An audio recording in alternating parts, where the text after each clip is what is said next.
Thank you for gracing us with your presence today, Skimble. So it's been a while since I've done a traditional movie review, especially on movies that aren't in theaters, because I seem to reserve my movie reviews now for those movies that are in theaters, because I just think those are the most important to talk about. So I thought I would do, I've obviously still been watching horror movies, and I've watched a handful of them so far this year, so I thought we would just do a catch-up video and kind of go over like some horror movies that I've watched this year that I have yet to review. And some of these I just don't think deserve individual movie reviews, and so if I don't do videos like this, I feel like you'll never get a chance to hear my opinions about them. I think I might make this more of a regular style of video on my channel where I talk about 5 or so movies in one video and kind of do mini reviews for each, so you get to know what I'm watching lately, what I'm loving, things like that. Emma actually does a series kind of like this over on her channel, Spooky Astronauts, so I kind of got the idea from her. We're actually gonna do 5 movies total. My back hurts so much. Oh my god, I cleaned the bathtub yesterday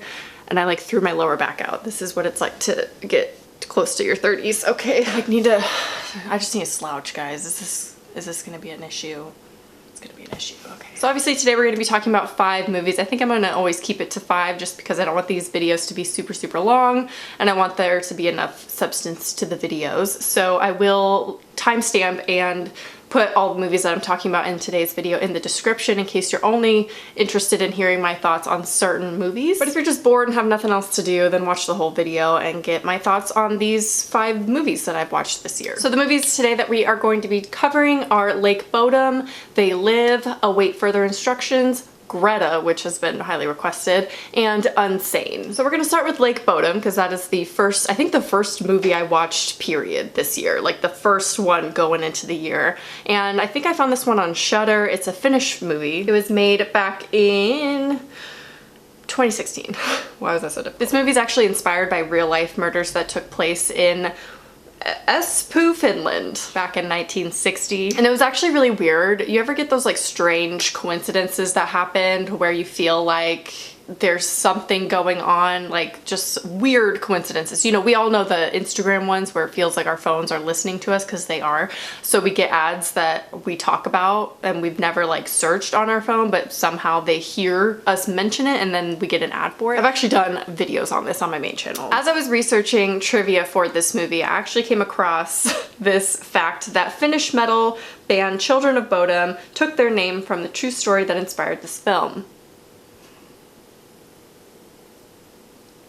I've been wearing this shirt for 2 days and I kept it on just for the sake of this video. Normally I would change, but this is what I slept in and here we are. I'm just leaving it on for the sake of this video because I thought the coincidence was so weird. Anyway, back to the film. The movie follows 4 teenagers who kind of are trying to reconstruct these famous murders that took place back in the day at this certain lake. Now this movie is only slightly inspired. It does not talk about like the real murders that took place. And of course, because it's teens camping in the woods, it turns into a slasher, because what else would it be? At first I thought this movie, like going into it and seeing the first half of the film, or the first part of the film I should say, the first like quarter of the film, I was like, oh, this is gonna be one of those typical teen camping kind of stories where it's a slasher, one of them turns evil and you don't know which one, and people start dying and things like that. And I thought that was just gonna be the plot. But then there are so many twists. I don't even know how many twists there are in this film. There are so many. And honestly, probably one too many, because they really could have dialed it back. I think it gets a little too complicated and they're just throwing in so much plot towards the end that you're like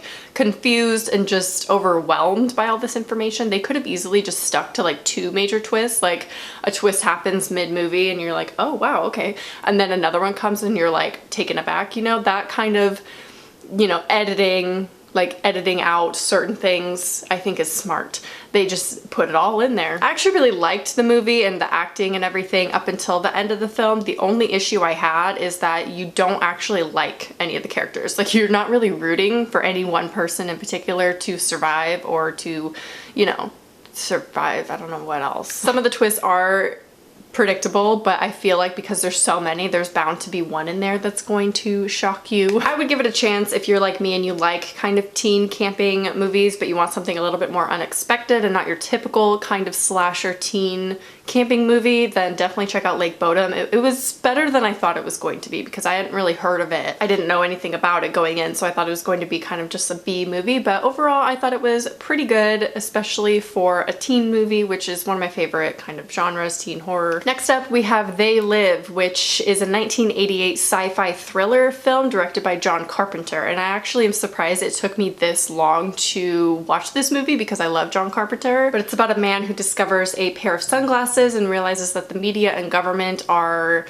you know, showing the population subliminal messaging to kind of keep them controlled, and then there are these skull alien people that are running and dominating the world. So these sunglasses that he finds allows him to see the subliminal messages and also to see who are these skull alien people. My first impression of the film was honestly, I shouldn't like this movie, but I do. I just think the biggest flaw in this film was the casting of the main actor, who is Roddy Piper, who's actually known for his wrestling. He's not really an actor, although some would say that, you know, one and the same. Carpenter had saw Piper in WrestleMania 3, I believe, and from that decided to cast him in this role because he wanted a truly rugged man to play this character. I don't know why he just didn't go with like a different actor. There were so many other actors too lined up for possibilities, but somehow he decided to pick Roddy Piper, who is not a great actor by any means. But I think, I don't know, the movie overall is just so entertaining to me, and it's just a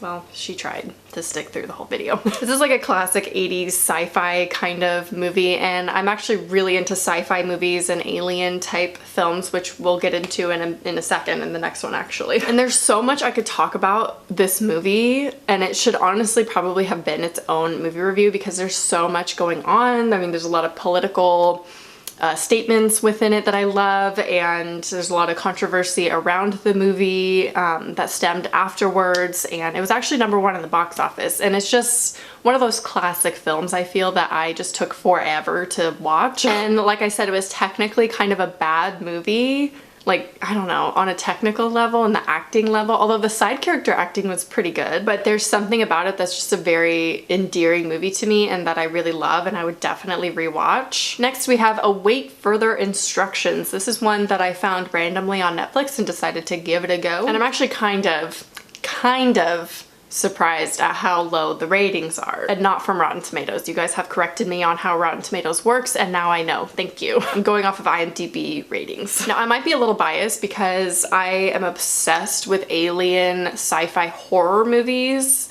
Not just horror movies, but like Gravity, Arrival, Interstellar. Those kind of films are like, I mean, Interstellar is my favorite movie of all time, so sorry, it's not a horror movie. But this kind of movie reminds me of stuff like that, even though it's not taking place in space. It feels like a movie that I have dreamt before. I know that sounds really weird, but I dream about aliens, space. The other day I had a dream where asteroids were like crashing onto Earth, but like in slow-mo. It was horrifying, but I love that kind of stuff. So this movie kind of reminded me of stuff that I like dream about. So with that bias being said, I do enjoy this movie. This follows a guy bringing home his girlfriend for the holidays to meet his parents for the first time, and that doesn't really go well because she is not white and his father is kind of a little, well, the family is slightly racist. So there's some like social aspect to this and like personal storylines, and I actually really liked it because these people felt real to me, unlike Lake Bodom that like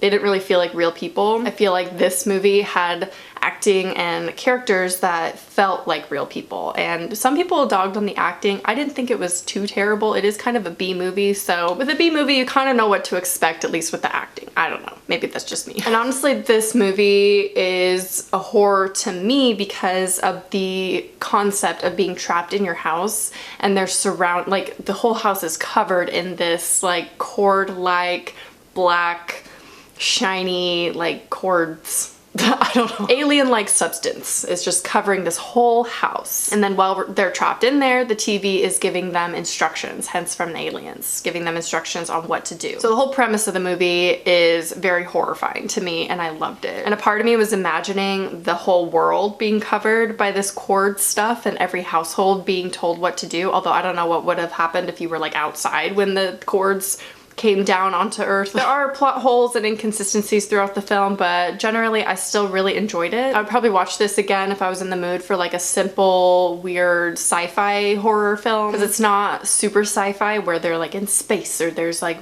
aliens, like physical aliens and things like that. It's more subtle. Obviously the budget was a lot smaller, so it just kind of took place in this one household. It's another movie where the ending isn't that strong, and I really could have done without the very last scene of the movie because that took away so much mystery for me, and if you watch it you'll know what I'm talking about, but I just wish they would have taken that away because it didn't need it and it just took away a lot of the story that I was building in my own head, and I feel like that's cool for the viewer, especially something like this where it's so unknown. But if you're into sci-fi kind of simple horror movies, I think this is a good one to watch if you have the time. Now we're gonna move on to Greta. This is one that I didn't actually want to review on my channel. After I watched it I was like, yeah, I'm not gonna talk about that movie. It's not a horror. I don't know, I didn't like it that much. I don't know. Overall I just was kind of bored with the whole idea of doing a whole entire video around Greta. I wouldn't be into it. The passion wasn't there, so I decided not to do that, but I still had asked you guys if you wanted to hear my opinion on it, and a lot of you said yes, so I'm giving it to you now in this video. I believe this is still in theaters, however, don't go watch it in theaters, don't waste your money. I would just rent it or wait for it to come out online and watch it then. This stars Chloe Moritz, who finds a purse on the subway and she goes to return it to his owner, Greta, and Greta becomes a little needy and it kind of escalates from there. And that's pretty much the plot. Like that's, you know, there's nothing real special about it. It's just she's a little needy, gets a little weird, and then we obviously realize something's wrong with her, and yeah. This one's actually rated kind of low online too, and I'm not really surprised because the plot is so predictable and kind of generic. I kind of always knew what was going to happen next, and so that kind of cut the suspense in half for me. So given that this isn't really a horror and it's a suspense movie, the plot was so predictable that it wasn't that suspenseful because I kind of already would guess what was gonna happen. I was still entertained by the movie. Like I, you know, was engaged in the film, but I would just wait for it to come out on DVD or whatever because it's just not worth going to see in the theater. It wasn't that great. The acting is amazing. What is her name, the actress? Isabelle Huppert, who plays Greta. She is actually the star of the show for me. Like she is the best actor in the film. She did such an amazing job playing Greta, like amazing. But overall, kind of disappointing. I didn't really have any expectations going in though, so I wasn't like that disappointed. I kind of was wanting like a twist or something to happen, but you know, it's just one of those movies. It's generic, it's simple, it's there. And the last movie we're gonna talk about is the one I just watched last night called Unsane. Now this movie to me is kind of special because it is filmed entirely on an iPhone 7 Plus. That's right. Filmed on an iPhone, the whole thing. And it was filmed only within 10 days and the whole entire budget was only 1.2 million, which sounds like a lot of money, but it's actually not that much considering like Get Out took 4.5 million, I think. So it's a pretty small budget for a horror movie. However, I was still really shocked that the budget was that large still, because it's not like they had these fancy equipment. Obviously they're paying the actors, but I mean, I think they probably spent all of their budget on Matt Damon because he makes a cameo in it, which is really funny and entertaining. I love Matt Damon, but they filmed it in 10 days, so the duration wasn't too long. So the budget, I don't know where it all went to. Location maybe, I'm not sure. Nothing was really fancy. There weren't, you know, real effects in it. There was minimal, simple soundtrack, so there wasn't a lot of music or anything, which actually added to it for me. I think the simplicity of the film was a really good thing actually for the film, because you can't really film a whole movie on an iPhone and then expect it to have this like cinematic theater kind of version. So they knew what they were doing and the shots were beautiful, and honestly when I first started it I was like, oh no, I'm not gonna like this at all, because the shots, it's hard to get used to and it's different, but just because it's different doesn't mean it's inherently bad. But it did take some adjusting because we're all used to the high quality cinematic style of movie making, and so to go from that to like an iPhone, they did amazing with what they were working with an iPhone and everything. I mean, they wheeled the director for the dolly shots on a wheelchair while he held the iPhone. So like, I respect that. And given all of that, it was a great film. Obviously this would be less interesting of a movie had it not been filmed on an iPhone. So it kind of, they both have to go together to work, I think. But if you give it a chance to get started and just keep watching, you do get adjusted to the iPhone quality. And if anything, you start to get sucked in because it feels so personal, because we've all filmed stuff on our iPhone and it just feels, I saw online that someone described it like a fever dream and very claustrophobic, and I think that's a great way to describe the feeling of this movie, because it's all up close. It's like weird angles, they're like in rooms, they don't have to have like fancy equipment all behind them, so they're not like building huge sets or anything. It just felt very real. The characters felt real. The acting of the main girl, amazing. The side characters, not so much. You could tell that they were not really that experienced in acting, so that was kind of whatever for me. It was kind of eh. So because nothing was really that fancy or complicated, it felt very like home movie. Not, I feel like that's an offensive thing to say, that it's a home movie style, but you know what I mean. It's kind of familiar. They were just very artistic with the shots and got multiple shots in different ways, and it just came together really beautifully, I feel. There's some scenes that are like overlaid footage on top of each other that were like genius. I was blown away. But all that being said, the plot,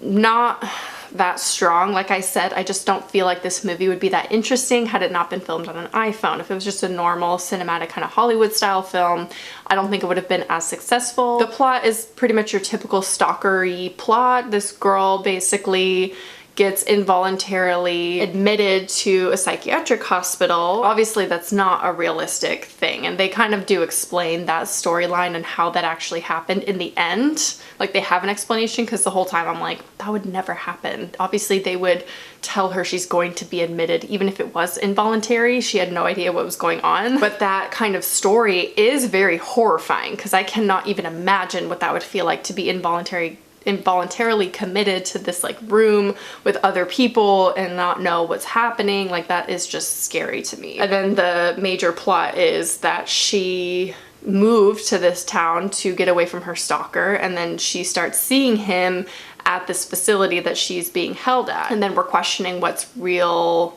like what's reality. So that just kind of plays out from there. And again, the ending isn't that great. I don't know, the ending is very stereotypical, generic for me, and not a fan. And even the build-up, what I didn't like. I loved the first half of the film. I feel like that is where the quality is, where the story is, and it's really, really good. But it kind of starts to lose it halfway through as we get to the build-up to the end. It's not the greatest. And overall, I did like the movie. I felt like the cinematography, given on that it was on an iPhone, was actually done really well, and once you got like adjusted to that kind of quality, it's very different. Like I said, different is not bad, it's just different. So, you know, keep an open mind when it comes to that. So there are all my thoughts on these 5 films that I've watched so far this year. It's not all the horror I've watched this year, but some of them I'm kind of saving for later. Let me know if you like this kind of video idea of throwing together a bunch of random movies and giving mini reviews for each one, since I don't want to do full reviews for them. And yeah, let me know what you've been watching this year, what you've loved and didn't love, and yeah, leave a comment down below. I hope you enjoyed, and I'll talk to you soon. Bye.